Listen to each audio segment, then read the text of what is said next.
By the 5th century AD, Britain had become the last bastion of Celtic culture in Europe.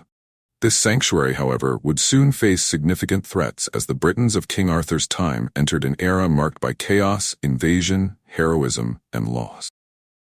In 410 AD, Alaric and his Goths sacked Rome, the first foreign army to do so in 800 years. That same year, the weakened Roman Empire withdrew its legions from Great Britain, leaving the island independent for the first time in 4 centuries. The period that followed is known as Sub-Roman Britain. With no Roman records, this era remains largely mysterious. Yet Celtic society thrived, faring better than its continental counterparts. From Cornwall to the Forth Clyde line, Queen Boudicca's language, known as Common Brythonic, survived. Meanwhile, Gaelic flourished in Ireland, and the Picts in the Scottish Highlands continued their war cries in their ancient tongue. In more urban areas, Latin probably persisted as a remnant of Roman influence. Many Britons had become accustomed to Roman comforts, habits that persisted after Rome's departure. Robin Fleming, author of Britain After Rome, vividly describes this post-imperial world. In 420 AD, some Britons were still living in villas, dining on pewter and glass, and enjoying the remnants of Roman material culture. However, as the Roman infrastructure declined, older Celtic traditions re-emerged. Some Britons returned to old strongholds abandoned during Roman rule. This change in living patterns probably had a stronger impact on the south and east, while the less Romanized north and west experienced a gentler transition. Picts and Gaels, largely outside Roman influence, saw little change. Despite the collapse, foreign trade persisted, with merchants from Byzantium and North Africa visiting Britain in search of its valuable tin.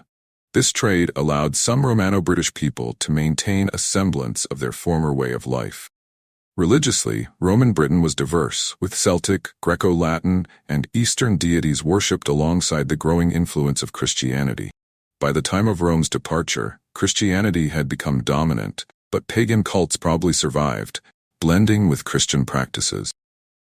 In Ireland, for example, the goddess Brigid was renamed Saint Brigid, and pagan festivals such as Imbolc and Beltane continued under new Christian guises. Britain became a patchwork of small kingdoms, often formed along pre-Roman tribal lines. Some, such as Powys, Dumnonia, Gwynedd, and Strathclyde, endured into the Middle Ages, while others succumbed to Germanic migrations. Our main source for this period is the 6th century monk Gildas, whose De Excedio et Conquestu Britannia offers a vivid, if biased, account of the chaos and invasion.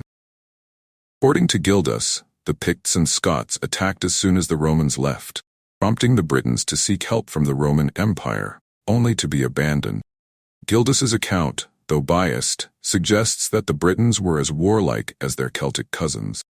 The Gaelic peoples established colonies on the west coast of Britain, merging with the local cultures, except in Dalriada, where they assimilated the Picts, laying the foundations for modern Scotland.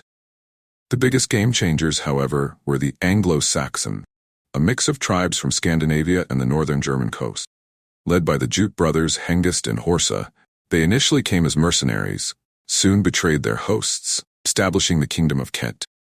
More migrants followed, and by 500 AD much of England was under Anglo-Saxon control, known to the Celts as Logir, the Lost Lands. Some Britons fled to the Armorican Peninsula, re-Celticizing the region now known as Brittany.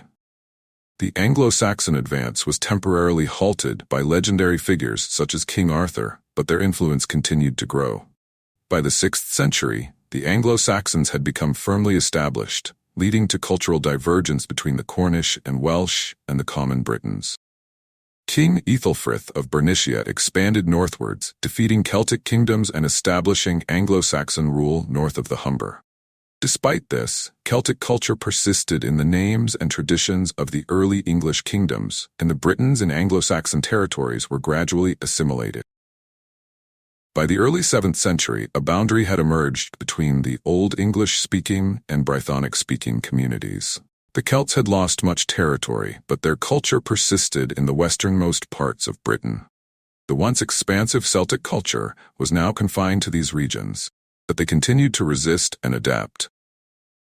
As we move from late antiquity to the Middle Ages, Celts would leave their mark on medieval Europe.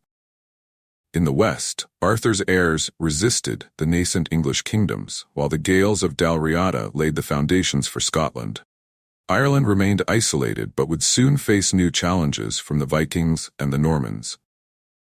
The story of the Celts is far from over. Their past continues, and we will admire them even more in future episodes. Be sure to subscribe and click the bell icon to stay updated. Like, comment, and share this video. It helps us a lot. This is the Ancient Civilizations channel, and we will see you next time.